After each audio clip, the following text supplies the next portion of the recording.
এর আগের ব্লগে তো তোমরা দেখলেই, তারপর আর ব্লগ করা হয়নি। তারপর আমরা খাওয়া দাওয়া করে স্নান করে রেস্ট নিয়ে একটু ঘুমিয়ে তারপর সন্ধ্যাবেলার দিকে বেরিয়ে পড়েছিলাম মার্কেটের উদ্দেশ্যে। দেখো আমরা যাচ্ছিলাম,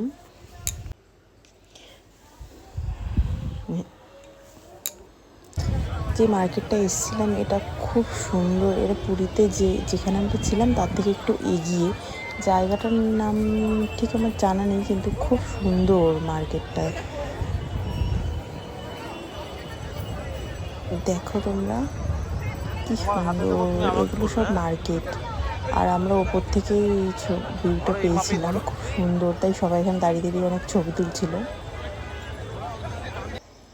তারপর আমরা নিচে চলে এসেছিলাম।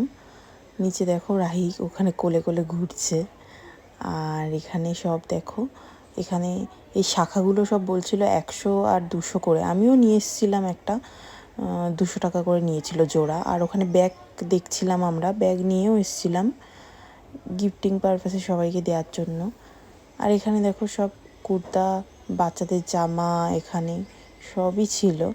আর আমি এখানে বাচ্চাদের জামা ওই গেঞ্জিগুলোর দাম করছিলাম, ওখানে বলছিল 80 টাকা করে এক একটা। তো আমি রাহির জন্য নিয়েছিলাম। দেখো এখানে ও আবার জামা ধরে টানাটানি শুরু করেছে। তারপর এখানে দেখছিলাম